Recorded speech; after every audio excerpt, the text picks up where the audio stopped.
Following the 1994 election, the collapse began. No, this is not a video about South Africa. Today I am speaking about Malawi, the forgotten African nation that traded their stability and food security and growth for chaos, hunger and ruin the moment so-called democracy arrived and they chose Afro-nationalist communism over conservatism. For 30 years, Malawi grew farms and built roads and balanced its books. In 1994, it embraced a new political era, and within months, the currency collapsed, inflation exploded, and hunger returned to this country. What happened there wasn't just a change in leadership, it was a complete collapse of state capacity. Malawi was probably the only success story of a state in sub-Saharan Africa post-colonization, but they threw it all away. Malawi's journey is one of Africa's greatest untold tragedies, a nation that rose from colonial rule to become a shining success under Dr. Hastings Kamuzu Banda, only to collapse into poverty and corruption and chaos after the dawn of democracy in 1994. You see, under British rule, Nyasaland was one of the poorest territories in the entire empire. But in 1964, when the Protectorate became the Republic of Malawi, the country found a leader unlike any other on the continent in post-colonial Africa. Hastings Banda was a farm boy who had walked away from rural poverty in Malawi for a better life in apartheid South Africa, studied his way to becoming a doctor and eventually going to America and Britain, and then returned home determined to build a modern African state. Banda's Malawi was strict and orderly and unapologetically anti-communist and conservative. He expanded the agricultural sector, connected the country via roads and schools and hospitals and airports, and fed his nation while the rest of Africa starved next to him. By the late 70s, Malawi was one of the only few countries in sub-Saharan Africa with genuine food security and a functioning infrastructure alongside Rhodesia and South Africa. And yet, the left hated Banda. Why? Because this African leader was unique in aligning himself with anti-communist governments, including being a staunch ally of the apartheid regime in South Africa. Then came 1994, and just 3 weeks after Nelson Mandela became president in South Africa, Banda was voted out, and immediately Malawi's collapse began. Within a few very short years, the country ranked near the bottom of the Global Development Index and became known internationally not for industry or progress, but for celebrity adoptions by Madonna. And today, the country's cities are burning and inflation is soaring and debt is spiraling, and it is being ruled by a government violently cracking down on protesters opposing its policies. Stay tuned, because in today's video I will tell the full story of Malawi's collapse.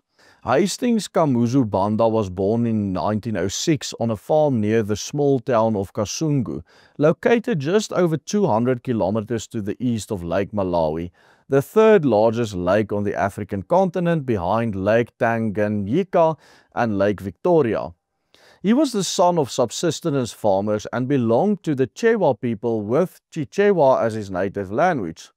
He attended missionary schools in Malawi and after graduating in 1915 left Nyasaland, which is how Malawi was known at the time, for South Africa.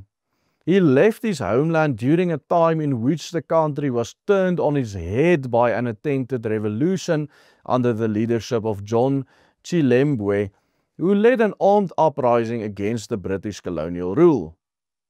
Upon arriving in South Africa, Banda first worked in one of the mines and shortly thereafter became one of the earliest students that attended Fort Hare University. Banda lived in South Africa for 10 years and studied before leaving for the United States in 1925. But it is significant to note that Banda was one of the hundreds of thousands of young Africans at the time who preferred to live in apartheid South Africa over their own home countries to the north.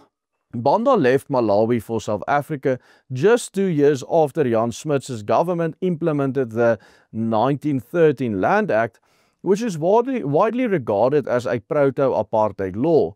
And despite this, black intellectuals like Banda viewed not their home countries, where there was no racial segregation, but South Africa under white rule as the land of opportunity for them. In 1925, Banda then continued his tertiary education, which he started at Fort Hare, to enroll at the Wilberforce University in Ohio, which had been founded back in 1856 as the fourth black university in the United States of America. After graduating from this university with a BA degree, Banda enrolled in the University of Chicago, graduating with a degree in medicine. After continuing his medical studies and clinical work in both the US and UK, he finally graduated as a Doctor of Medicine from the University of Edinburgh in Scotland in 1940. Between 1940 and 58, Banda worked as a doctor, mostly in England but also in the United States, only to return to his native Nyasaland after spending no less than 43 years abroad. Upon returning in 1958, Banda was immediately appointed as the new president of the Nyasaland African Congress, which was the organization leading the struggle for independence from Great Britain at the time. As the waves of nationalist sentiments were growing throughout all of the European colonies in Africa, Banda took a leading role in leading the country towards full independence away from Britain. At this time, Nyasaland, despite its immense potential, was one of the poorest territories of the British Empire, especially compared to the far richer Rhodesia and even more rich South Africa to the south. Many of its citizens at the time also worked in Rhodesia and South Africa, and so it was heavily dependent upon remittances from labor migration to these two countries. Over the next few years, heavy political protests and social unrest characterized the political climate in Nyasaland, and a state of emergency was declared by the colonial government in 1959. Banda, along with many of his supporters, was arrested, but Banda was released shortly thereafter after a commission of inquiry led by the British Judge Patrick Devlin found that the actions of the colonial government in detaining Banda was illegal. Judge Devlin's conclusion that excessive force was used and that Nyasaland had been reduced to a police state caused tremendous political uproar at the time.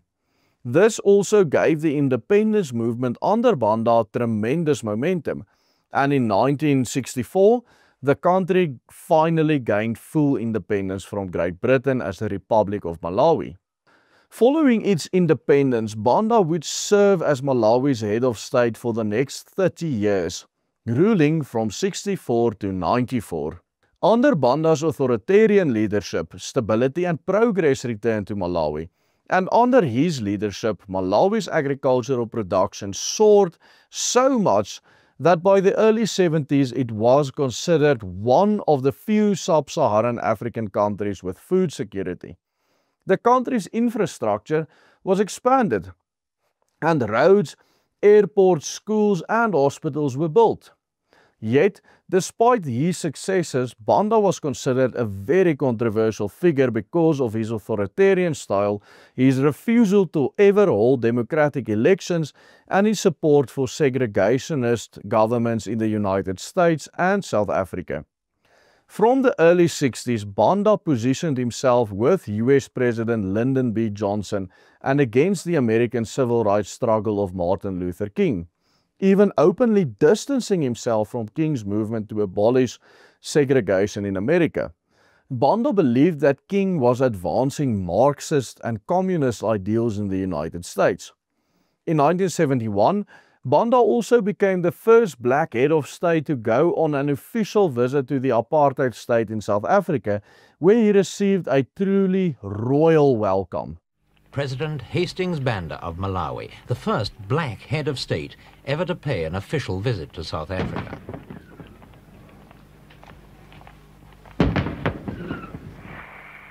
It was a historic occasion, and South Africa's President, Johannes Fouché, led a score of government dignitaries in the welcome party.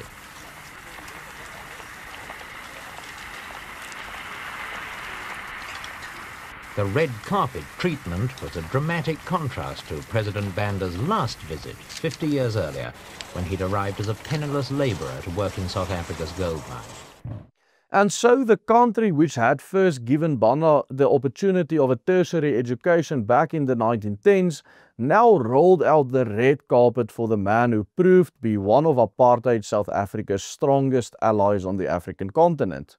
Malawi under Banda was the only African nation during much of the apartheid era to maintain full diplomatic relations with South Africa. Like South Africa, Banda's government was strongly anti-communist and pro-Western, and this shared ideological stance underpinned the cooperation between the two countries for decades until 1994. In 1994, a mere 3 weeks after South Africa held its first multiracial election and Nelson Mandela was elected as the country's first black president, Malawi held its first election since independence. In the election, Banda was defeated by the United Democratic Front of Bakili Muluzi in an election largely defined by ethnic divisions. Most of Banda's support came from his own Cheba people, concentrated in the central part of the country, while most of Muluzi's support came from Lomwe, Yao and Sena peoples in the south. Under Muluzi and his successors, Malawi, which once was an African model of stability and progress in post-colonial sub-Saharan Africa, declined into absolute misery. Immediately following the transition, Malawi's budget deficit nearly tripled to 15% of the GDP in 1994. Inflation skyrocketed just like in Zimbabwe by 66% by the end of that year, and the GDP fell more than 12% in a few short months. Additionally, Malawi's currency, the kwacha, collapsed from 4 kwacha to the US dollar to 79 kwacha to the US dollar within just a few short years. And even after this initial shock, Malawi entered an era marked by stalled economic growth, failing institutions, and the entrenchment of patronage politics. Economic growth completely stagnated for the remainder of the 90s and through to the 2000s.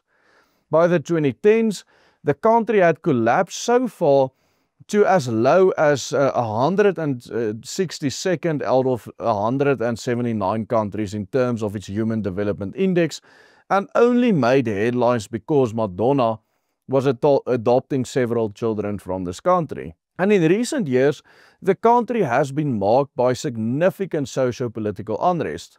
This year, for example, the country has been plagued by violent protests in major cities, over-soaring inflation and double-digit price rises, especially among street vendors blaming the government for economic mismanagement, economic stress, including the rising debt and political unrest and currency devaluation, has well and truly brought this once developing nation to its knees, with the government increasingly employing tyrannical measures against its own people.